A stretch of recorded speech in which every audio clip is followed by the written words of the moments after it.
हाल ही में भारत ने दिल्ली में एक कॉन्फ्रेंस आयोजित की थी जिसका नाम है रायसीना डायलॉग।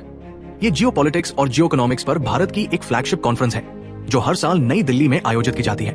ये एक ऐसा प्लेटफॉर्म है जहां दुनिया भर के वर्ल्ड लीडर्स, डिप्लोमैट्स, एकेडमिक्स और बड़े बिजनेस एक्सपर्ट्स एक साथ इकट्ठा होते हैं, जहां पर दुनिया के सामने मौजूद सबसे महत्वपूर्ण और जटिल चुनौतियां जैसे कि climate change, global economy, defence, technology, multilateralism जैसे कई मुद्दों पर चर्चा की जाती है। रायसीना डायलॉग की शुरुआत 2016 में हुई थी।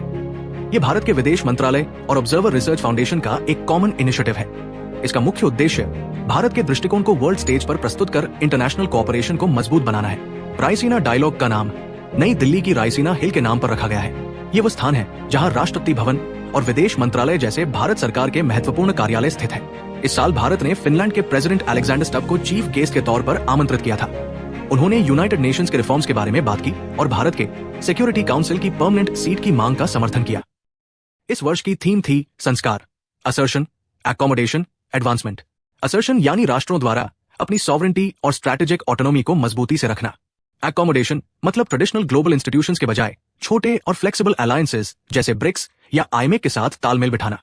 और एडवांसमेंट यानी गवर्नेंस और डिप्लोमेसी में एआई और मॉडर्न टेक्नोलॉजी का उपयोग। इस वर्ष की चर्चा इन 6 पिलर्स पर हुई। कॉन्टेस्टेड फ्रंटियर्स, सत्ता के बदलते केंद्रों और संघर्ष के नए क्षेत्रों पर चर्चा। Repairing the commons, oceans, cyber space और सप्लाई चेन्स का governance. White whale, United Nations के सस्टेनेबल डेवलपमेंट गोल्स के प्रोग्रेस को ट्रैक करना। The 11th hour, climate change emergency और उसके सोल्यूशन में देरी से होने वाले नुकसान। टुमारोलैंड, एआई और डिजिटल फर्स्ट गवर्नेंस पर आधारित दुनिया का भविष्य। Trade in the time of tariffs, economic resilience और ट्रेड वॉर से निपटने का प्लान। रायसीना हिल से शुरू हुआ ये डायलॉग आज वर्ल्ड स्टेज पर भारत की कुर्सी पक्की कर रहा है।